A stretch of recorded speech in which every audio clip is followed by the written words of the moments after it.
Alors, on a du plaisir à être avec l'AEJ Togo, c'est bien cela, hein? Mesdames, messieurs, bonjour, comment vous allez? Vous avez beaucoup de cheveux, vous? J'aime beaucoup les gens qui ont beaucoup de cheveux. Il faudrait peut-être penser à ce que ça pousse encore un peu plus, d'accord? Vous êtes le collègue en cheveux de M. Wonda, vous connaissez M. Wonda? Sauf que vous avez un joli teint. Non, vous, votre teint... Oh, ma bouche, vraiment. On s'est compris, hein? Tout le monde a un joli... Mais sauf que vous avez un beau teint. Non, comment? Autant, vous avez un aussi beau teint, enfin j'y arrive, un aussi beau teint que notre cher monsieur Wonda. Voilà, exactement. Mesdames, vous êtes magnifiques et belles. Merci madame. Ça va? Ça va bien. Et comme toujours, si toi tu parles là-bas, je vais te... Dans 4... On me dit, tu as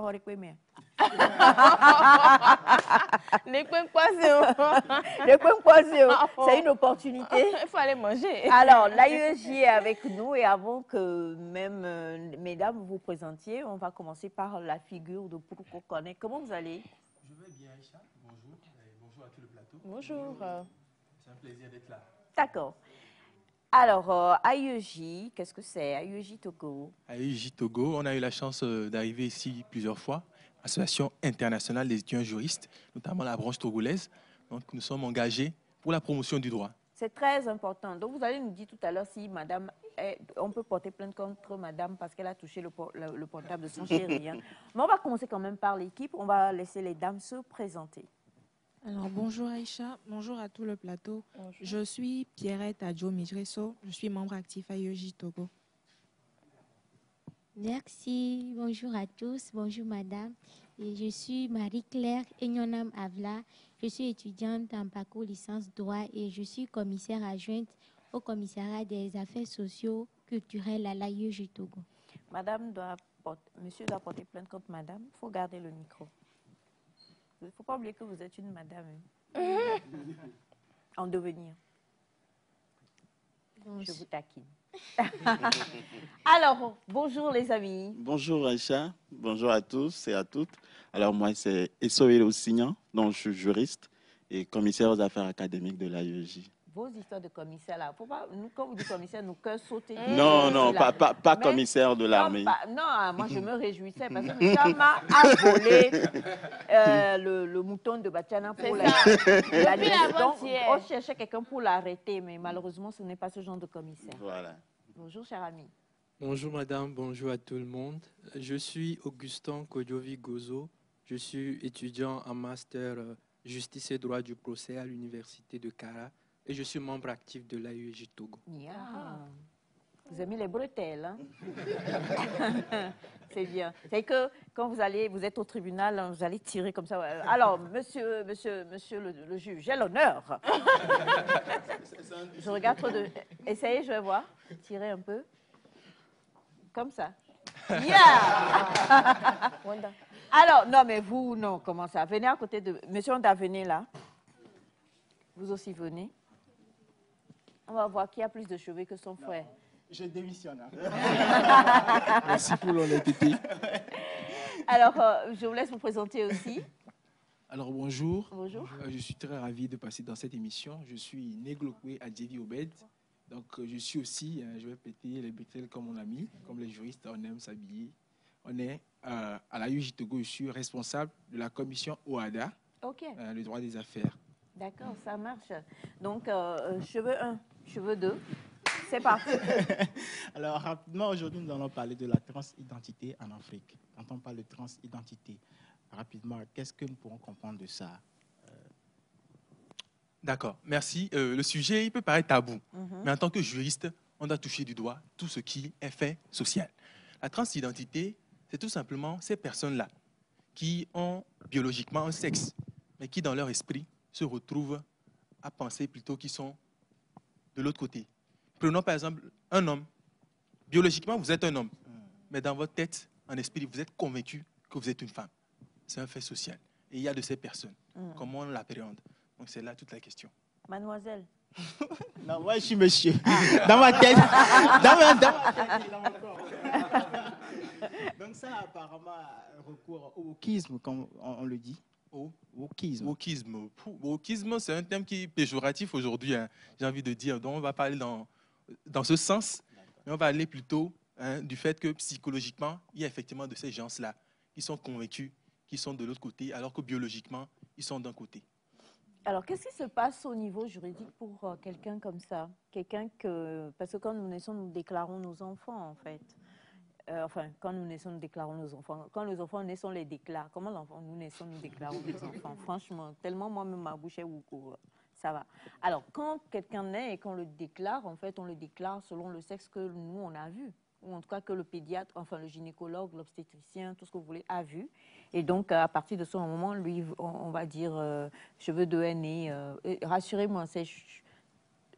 Are you feeling yourself as a man? Or... Yes, yes. Okay. Il n'y a pas encore cette condition. On ne sait jamais. On peut pas, parce que voilà, souvent même, c'est ceux qui sont les plus beaux, là, qui se trouvent, tellement on se dit qu'un homme ne peut pas se permettre d'être aussi beau, là, qui se dit que je ne peux être qu'une femme. On comprend mieux. Mais non, je vous taquine, hein, vous êtes habitués à ce plateau, vous savez qu'on taquine beaucoup ici. Mais alors, par rapport à comment est-ce que juridiquement on accompagne quelqu'un qui se retrouve dans ce genre de situation? Bon, pour essayer de répondre à cette question, il faut dire qu'en réalité, quand on est, le sexe, c'est une donnée biologique. Quand on est dans un sexe donné. Mais après, le genre vient tout bousculer parce que parce que quand vous êtes enfant, vous ne pouvez pas dire que vous vous sentez appartenir à l'autre sexe. Ouais, un peu. Donc là, on le déclare en fait. Les parents peuvent déclarer l'enfant à l'état civil. Donc c'est pour cette question-là de distinguer dans la société la classe féminine et la classe masculine qu'il y a le sexe. Mais la question de genre est venue tout bousiller. Parce que la personne, en réalité, vous la voyez, c'est un homme. Mais cette personne vous dit qu'elle se sent femme. Donc, on rentre dans la transidentité.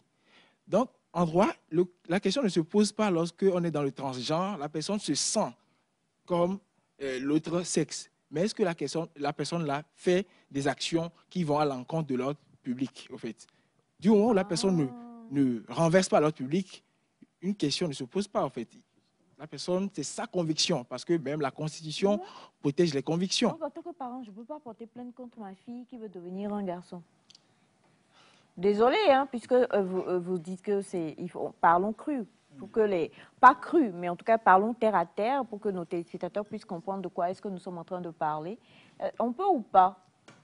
Déjà, le droit pénal, il faut voir que la loi n'autorise pas que le droit pénal s'immisce vraiment dans la famille. Parce que le droit, c'est pour la paix sociale. Et la société, en miniature, c'est la famille. Donc, c'est pour cela que vous allez voir, il y a certaines questions, même comme le vol, on n'autorise pas les poursuites entre membres de la famille directs. Donc, c'est très dubitatif. Ça veut dire que, je reviens à mon deuxième témoignage du jour, monsieur aurait-il pu porter plainte contre madame pour dire que tu as touché à mon portable, c'est quelque chose de privé? La négative va s'imposer parce que ils sont en couple, ils sont en famille, ouais, il faut préserver. Voilà. Mais il y a des limites. Cela ne veut pas dire que même dans le couple, il n'y a pas de limites de droit privé. Peut-être ses intérêts. Monsieur, répondez. Si vous ne répondez pas, avez-vous une petite amie? Oui. Do you have a girl? Oui. Vous avez une petite amie? Oui. Ça lève l'équivoque. Ça lève l'équivoque.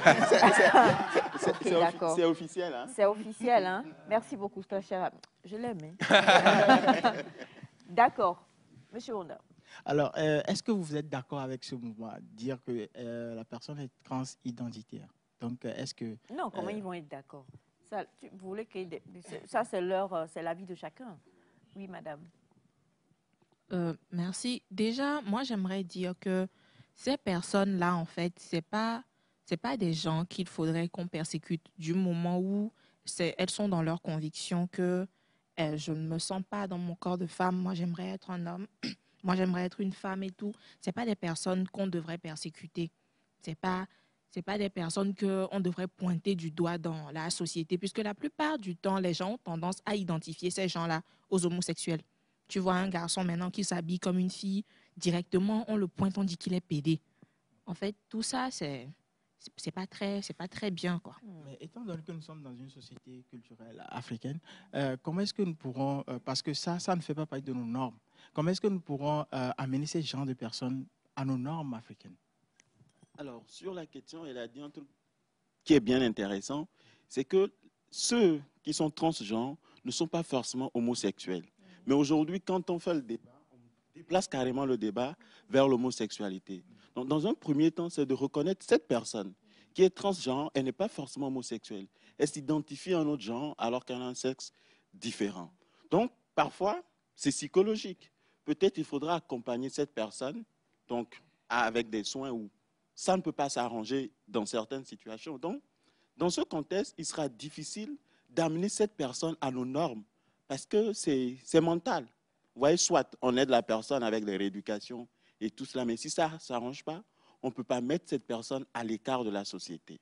Et aujourd'hui, peut-être je vais plus vite, ce qui est plus étiqueté quand on prend nos dispositions, donc les tests, c'est plus l'homosexualité, les pratiques avec les personnes de même sexe. Mais quand vous lisez les tests, vous allez voir que les personnes transgenres ou les minorités sont entre guillemets protégées. Du moment où vous ne franchissez pas la barre, c'est que vous ne dérangez personne. C'est-à-dire que tant que c'est votre... C'est dans votre tête, hein. Tant que vous-même vous sentez ce que vous sentez là, c'est dans votre tête et que vous ne venez pas me déranger, il n'y a pas de souci. Comme vous l'avez dit, c'est à partir du moment où ça va à l'encontre ou bien ça dit, voilà, c'est ça. Hein? Oui. Ok, d'accord. Oui. Vous venez parler des aides, des soins que vous pourriez apporter peut-être à la personne pour pouvoir la rééduquer. Est-ce que sur le plan juridique, il y a déjà des dispositions comme ça ou c'est à en venir? Alors, il faut dire qu'il y a une disposition du Code pénal, donc l'article 304, qui interdit les discriminations sur le genre, liées au genre et au sexe. Donc, allant dans ce sens-là, on pourra dire que ces personnes, en guillemets, sont protégées du moment où vous manifestez. Mais non, s'il faut faire des accompagnements pour ces personnes et les soigner, ça, la loi ne le dit pas. Donc, on va se tourner vers la société et voir donc les... Moi, j'ai une question qui n'a rien à voir avec ça, hein, qui m'a toujours turlupinée. Ça me fait du bien d'avoir des jurys sur ce plateau. Sous d'autres cieux, on peut faire une demande pour devenir majeur, beaucoup plus tôt. Je crois qu'au Togo, aujourd'hui, pour être majeur, c'est 18 ans ou 20... C'est 18 ans. Yeah. Donc, vous tous qui êtes ici, là, vous n'êtes pas majeur. Hein? Et puis, vous avez une petite amie. Et il y a un popo. Il est majeur vacciné. Hein? Majeur vacciné. Les barbichettes. Est-ce que cette procédure existe aussi chez nous ici? Est-ce que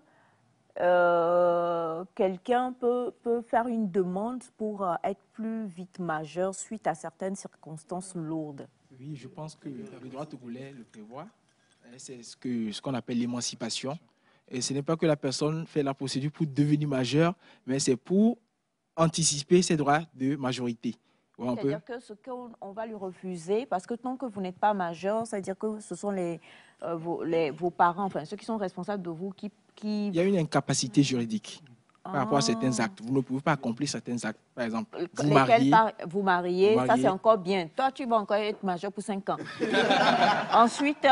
Et exercer le commerce, par exemple. Oh non, ça, tu as besoin d'émancipation. Hein? Quoi d'autre? Conduire la voiture, par exemple. Conduire une voiture? Oui, parce que tu n'as pas 18 ans, qu'on te voit avec... Et même rentrer à l'université, ça, moins de 18 ans, on exige une autorisation parentale. C'est vrai. D'accord. Donc, ça se fait chez nous, ça se fait? Oui, ça se fait par la procédure d'émancipation. Vous faites une requête en émancipation. Souvent, c'est les parents qui le font pour leur enfant. C'est la question que j'allais poser. C'est l'enfant qui demande ou parce que les parents, on est comme ça, mais on n'a pas envie que nos enfants soient vite émancipés. Hein. Donc, en général, on préfère garder les enfants avec nous. Oui, Bachana, tu avais une question? D'accord.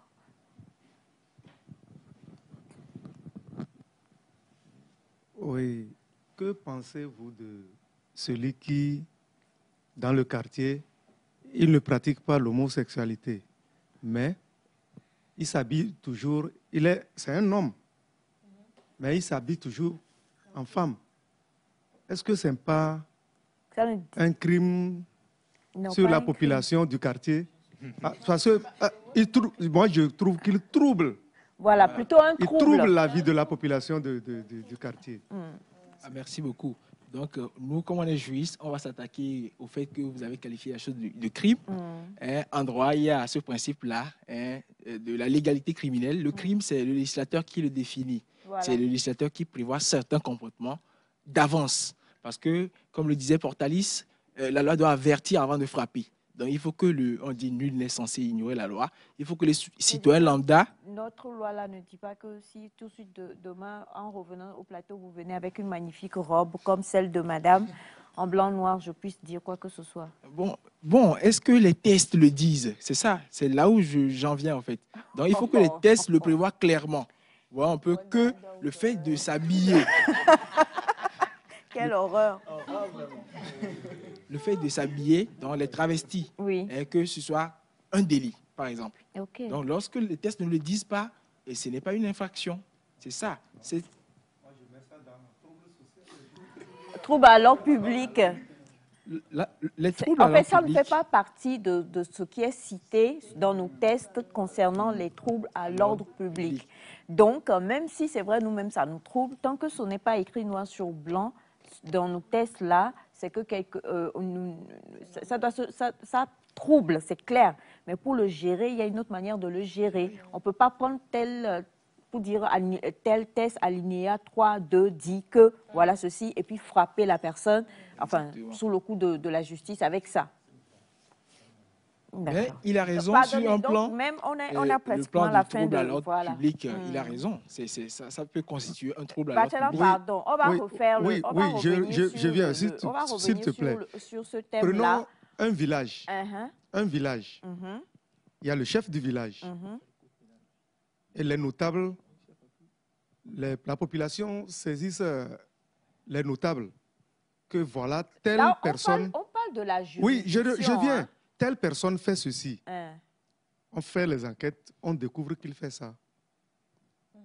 Mais si le chef du village prend cette personne et qu'il remet dans les mains de la justice, est-ce que cette personne ne sera pas condamnée pour ça? C'est ce qu'on dit là, c'est la même chose vraiment. Ce qu'on nous dit, c'est-à-dire que la loi, c'est ce qu'on a mis, les tests, c'est ça. C'est-à-dire que, 2 secondes s'il vous plaît, on a, par exemple, concernant le mariage, on a le livret familial et puis on a les lois, on a ceci. Il y a de petites choses, par exemple, on sait que jusqu'à 7 ans, la loi protège une maman et son enfant. On ne peut pas arracher un enfant tant que l'enfant n'a pas 7 ans de sa mère et plein d'autres choses. Ça, c'est la loi. Maintenant, dans nos tests-là, on parle de porter plainte pour trouble à l'ordre public. Donc, là où on est présentement, si moi j'ouvre peut-être ma mosquée ou mon église à côté et que je viens faire et qu'il crie, là, il peut, par exemple, porter plainte et je suis sous le coup de la loi. Donc, même celui-là que le chef du village prend pour emmener, il faut que ces personnes-là se basent sur nos tests pour pouvoir condamner la personne. Puisqu'il n'y a pas quelque chose de précis par rapport à cela, ce sera difficile. On va tenser la personne, on va recadrer la personne, on va lui dire le chef du village se plaint. Le chef du village et les gens se plaignent, ils sont venus, ils t'ont attrapé pour t'emmener chez le chef du village. C'est pour ça même que normalement le chef du village, les gens ont le droit de se plaindre. Les gens ont le droit de l'emmener chez le chef du village, mais c'est le chef du village qui doit régler ça. Parce que s'il l'emmène chez les autorités pour dire que sous le coup de la loi, là, à partir de ce moment-là, comme ils le disent, il n'y a pas un test précis. Il faut qu'on se base sur ça pour pouvoir sanctionner cette personne. Donc, quand on l'amène au niveau du chef du village, c'est là où le chef du village va m'appeler. Il faut rappeler que les tests aussi évoluent. Aujourd'hui, ce n'est pas prévu, mais peut-être demain, ça peut être prévu. Donc, c'est ce que je voulais rappeler. C'est ça, en fait. Ça me pousse... Oh, mais comment va-t-il? Compte-moi. Compte-moi. Au fait, on comprend son inquiétude parce que même dans... Oui, allez-y, je veux parce que même au Togo, vous voyez, il y a les tests, il y a nos tests, mais il y a des coutumes qui survivent, au fait, voilà. tu vois un peu. Donc souvent, il y a cette contrariété entre la coutume et la loi. Mais la loi prime sur la coutume. C'est-à-dire que ce que moi je dis, ce que Bachana dit, il a raison. Mais plutôt que d'emmener de l'autre côté, il faut que ça reste au niveau du chef du village. Et maintenant, avec ces notables et tout ça, ils vont régler ça et ils vont toncer la personne. Mais si c'est que vous comptez sur, présentement, aujourd'hui on est le 14 novembre 2024, sur le test sur lequel vous allez vous tenir pour pouvoir gérer ça, Je crois que, mais par contre, on peut gérer ça, mais avec les notables et autres, parler, parce que bon, nous avons aussi nos coutumes, nos traditions, des manières de parler, des manières de régler certaines choses qu'on n'emmène pas forcément au niveau de la loi. Donc, c'est clair que ça peut se gérer, mais avec beaucoup de diplomatie et beaucoup d'autres choses. Et voilà, on ne peut pas juste prendre comme ça et venir dire, regarde, toi-même tu lis, non? Toi-même tu vois, non? Il n'y a pas encore ça, mais comme le dit M. Ama, plusieurs choses sont en train d'être faites pour que les choses évoluent et qu'on puisse vraiment changer cela. Vous vouliez dire quoi? Oui, en fait, c'est tout l'enjeu du débat. Hein. Il y a des valeurs sociales qui heurtent finalement le droit des personnes. Cette personne a le droit de s'habiller comme elle veut, elle vous dira. Mais il y a les valeurs sociales également qui sont heurtées. Elle a le droit de... C'est toute la question, en fait. Donc, sur la base de la moralité publique, peut-être, pourquoi pas? Ça heurte la moralité. En Afrique, il y a une certaine moralité. Oui, le droit pénal protège une certaine moralité publique. Maintenant, si on considère qu'en Afrique, notre moralité ne nous permet pas de voir ces choses, est-ce que, par une interprétation, on ne peut pas poursuivre cette personne? C'est toute une question qui va se poser. Mais là, entre juristes, on sait que la loi pénale est d'interprétation stricte. Au fait, le juge n'a pas une marge au fait, en droit pénal. Il n'y a pas de jurisprudence en droit pénal. Contre sa propre volonté, le juge, même s'il veut sévir, ne pourra pas sévir. C'est ça. Parce qu'il n'y a pas une loi qui le condamne. Il doit voir. C'est pour ça que je dis que ça se règle là. Le chef du village, Yom.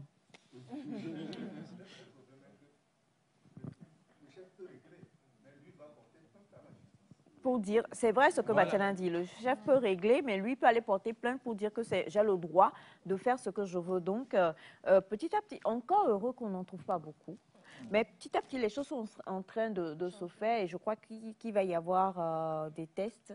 Et c'est ma dernière question, vous faites quoi pour ajouter en plus, peut-être? Ou bien vous ne faites rien, vous prenez juste nos tests comme ça. Parce que comme vous le dites, on a nos valeurs sociales. Et puis, on a aussi les tests qui viennent. Donc, comment est-ce qu'on fait pour faire l'amalgame entre nos propres valeurs et puis les... Bon, sur la question, on fait quoi? Ce serait prétention d'y répondre parce qu'on n'est pas législateur. On est des juristes, on n'est pas encore législateur. Mais sur ce qu'on sait, par exemple, dans la sous-région, vous voyez, c'est vrai. Et la loi, c'est le produit social, en fait. La loi doit refléter la culture sociale. Donc, une loi, en réalité, comme le disait Montesquieu, doit être propre à une nation donnée. De telle sorte qu'on ne peut pas copier une loi quelque part pour la greffer sur un peuple. Parce que est-ce que ça colle avec ses réalités? Et dans cette mouvance de culture africaine-là, certains pays sont en train d'aller vers ce que nous refusons. Vous voyez, on peut, par exemple, l'Afrique du Sud a été le premier, et en Afrique, à ouvrir cette brèche-là à l'homosexualité. Et il y a certains pays qui sont en train de dépénaliser, comme le Botswana. Non, on ne va même pas citer, on n'est pas là pour ça. Mais le Togo, par exemple. C'est que présentement, là, au Togo, en tout cas, on n'est pas... On pénalise on n'est pas prêt. On pénalise, donc il faut qu'on le sache que c'est pénalisé chez nous, au Togo. Et que si on vous prend sur le fait, eh bien, en tout cas, vous allez être obligé de faire face à la loi. Non, ne vous en faites pas, c'est trop tard pour les bretelles. Mais ce que nous allons faire, c'est que c'est un tome 1. Hein. On se prépare donc la semaine prochaine pour le tome 2. On va prendre les chefs du village, les chefs de quartier, les CDQ, ceux-là même qui vivent les choses. Un chef du village, il faut l'envoyer. Et puis, préparez-vous bien, ayez vos livres de... Voilà, parce qu'on va décortiquer. Vous les avez même apportés, même Keolo. Et on va pouvoir vraiment encore plus débattre de cela. Et ça sera encore mieux, parce que ce que nous allons faire, on va aller à la pratique. Donc, cheveux 1 va porter une belle robe pour être sur le plateau. Heureusement que ce n'est pas moi. Vous voyez, heureusement. On va acheter une belle robe pour cheveux 2. Je m'en charge. Voilà, merci Miss Light. Et puis, on va vous retrouver encore une fois pour pouvoir en discuter. Donc, on se donne rendez-vous sur le jeudi prochain. Le débat sera chaud. Si vous avez envie de participer, venez directement. C'est encore mieux. Faut venir. Oui, venez les attaquer vous-même. C'est encore mieux. Et on va en parler. Mais comme toujours, c'est un plaisir immense pour nous d'avoir l'AIEJ Togo avec nous ici. La prochaine fois, on va parler, après le débat, quand on va finir de boire l'au-dessus, on va parler maintenant de tout ce que l'AIEJ Togo fait aussi. Hein, oui. Parce qu'on sait que vous organisez énormément de choses. Vous ne faites pas que vous saper et puis avoir beaucoup de cheveux. C'est bon? Oui. Merci les amis. Welcome Nectar et juste derrière, on se retrouve pour la dernière partie de cette émission.